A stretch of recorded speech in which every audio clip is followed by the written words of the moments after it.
I wanted, man, that we don't have that much time, right? You're kind of busy too.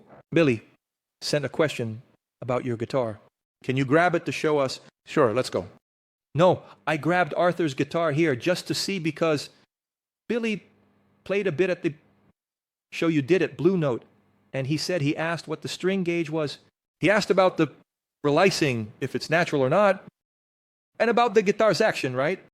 I'll let you talk, but I don't think the action is that low. I think the guitar is quite comfortable. Right, man. And do you adjust it yourself? Yeah, kind of, yeah. Okay, go ahead, talk about it. I adjust it, in quotes, right? I put the string the way it stays, I play, right? As it travels, the neck changes, I go and play as it goes. So let's go. What is the string gauge? Let's go, gauge 9. Is there any specific brand you use? I'm endorsed by the Dario, right? Cool. Or 9, and it's tuned half a step down. Ah, wow, it becomes super. Ah, that's why it feels even softer, right? Yeah, so let's explain why. The first thing is, I play 90% of the show, 95% of the show with a fuzz pedal. I use a fuzz face, right? 95% of the time, there are like 2 songs where I use an overdrive pedal, right? And even my clean tones have the fuzz on with the volume turned down. The fuzz face has this characteristic that if you lower the volume a bit, it cleans up, right? And it's a very beautiful tone that Stevie Ray used to do this at the end of his career. Stevie Ray was already doing this. There are some of his clean tones from live shows where you think it's the amp, but it's the fuzz on fuzz face, and he turns it down, right? The thing with lighter strings has 2 reasons. One of them is the fuzz I was talking about, because fuzz, it amplifies everything. It's kind of a mixed up thing, very nasty, dirty, messy. Heavier strings, I learned this, I figured it out by ear, but the explanation came from a friend of mine who lives in Los Angeles, Linneo Andrade, a guitarist. He's from Sao Paulo, lives in Los Angeles, works with heritage guitars, mono case, harmony guitars. Anyway, a great friend, great guitarist. And then one day he came up to me and said, Arthur, have you noticed that lighter strings work better with fuzz than heavier strings? I said, yeah, that's why I'm using lighter strings. He said, do you know why? I said, no. He said, man, with heavier strings, you hear more harmonics, right? Like a 0/10, you hear those harmonics. The harmonics come through more than the fundamental, right? You play that open low E string, right? Of that full note. When you amplify the harmonics, it becomes a mess, right? Now, if you have lighter strings, you'll hear more of the fundamental, you hear the harmonics, but the fundamental is more present when you amplify. You still have the definition of the fundamental, the sound is less confusing, right? So, that's one of the reasons.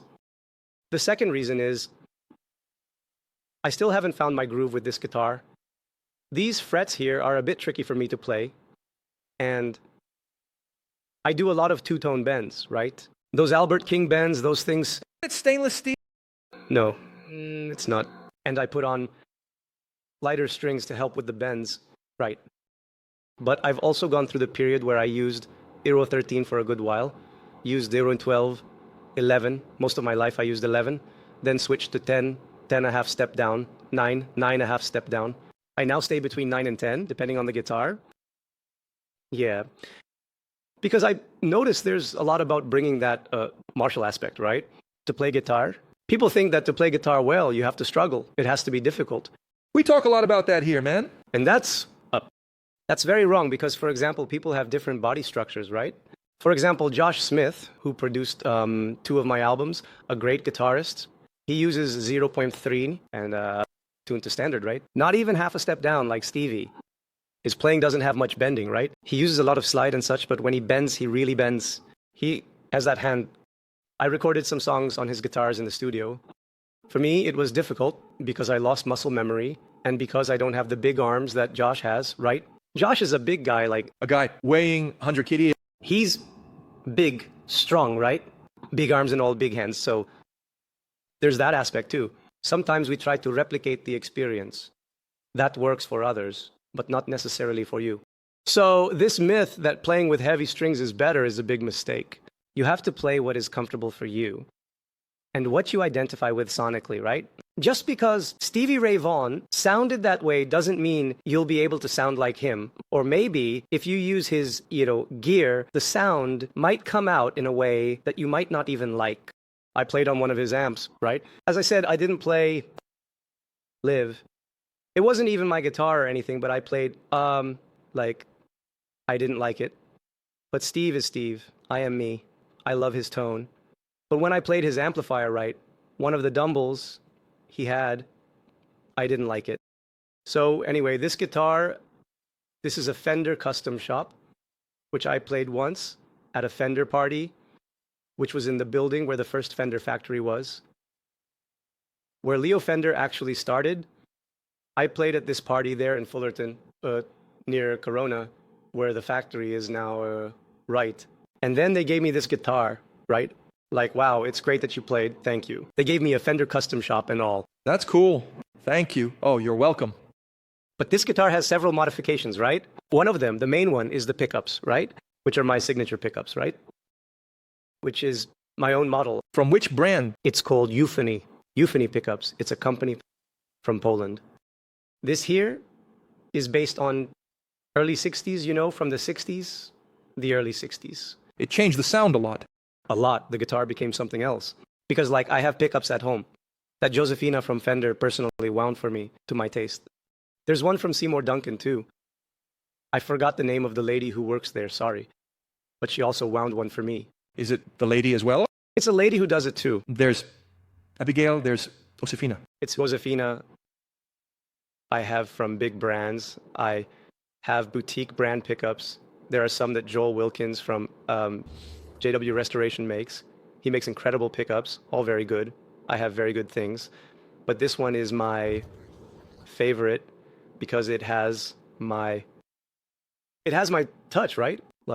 We had a lot of back and forth with the company, right? Do it this way, do it that way, go back, do it more or less like this. And they use all vintage specs, right? All period stuff. How do you say it out in Portuguese? Period correction, right? According to the period itself, they use the same things that were used in the past. Vintage specs, right? In English, it's VOS, vintage original specs. Yeah, VOS is wonderful. So I have these pickups here, and I swapped this neck. I traded it with a friend of mine. He's from the Netherlands. It's Sasha Ivantic. He has a really cool YouTube channel. I posted online, hey, does anyone have it? I'm looking for rosewood because they gave me a guitar with maple, and I don't like maple, right? The maple scale. I don't like it because my hand sweats a lot and it sticks to the varnish. It doesn't work for me. I love the tone, but the playing doesn't. And then I liked the vintage, right? The 725, right? I was going to say that when you mentioned about He said I got a 7.25, but it's compound, right? It starts at 725 here and goes up to 9.5 at the end. The 7 1/4, but it's compound, right? It starts at 7 1/4 here and goes up to 9.5 at the end. Send mine to me, and I'll send yours to me, and I'll send mine to you. We sent them. Right, both of us are custom shops. Right, he sent his to me. I put a wonderful tone. But I still don't like that neck. That's also why I told you that I'm using lighter strings. But this is the guitar I've been using. I'm into phases, right? But I think I still get along better with a Gibson, with a humbucker, than with this one. But since I released these and I want to promote them more, so people can check out the equipment, I've gotten into this Strat phase. For now. About Billy, who asked if the relic is natural. They sent it with the factory relic, but it was much less than this one here. This one here is already from sweat and such. You see that it's even it's pink here. Do you see that? Do you see a kind of pinkish color showing? Slightly pink, slightly. Something like my sweat reacting with the paint that causes this. I don't know what it is. It's true here. I can see it more. Here I have a kind of unique sweat, like those elixir strings. These things rust by the next day. Already rusts. Wow. This one is new. I played it new, and it's already Yeah, I felt that the string was a bit rusty. I said, man, I've had this string here for about 3 months. Wow, I played on the floor just now on the last one. What I was going to ask you about the arm is because from where I am, I can have a better view of how the settles configuration is on your bridge. And I saw that it's quite arched. And generally, you mentioned the part about bending and everything, it seems. At least I think that it's more comfortable to do bends with the neck maybe a little, with, I don't know, a 12-inch radius maybe there. And maybe this more curved one that you like, maybe that's what's not pleasing you as much when doing the bend. Yeah, the explanation is as follows. For example, when I do bends in the style of Albert King on the Les Paul, which is 12, it gets closer. When I do it here, it doesn't reach. Why? Because you see, with the more curved radius, the path of the bend seems longer. Exactly. They are the same notes, but the path is longer.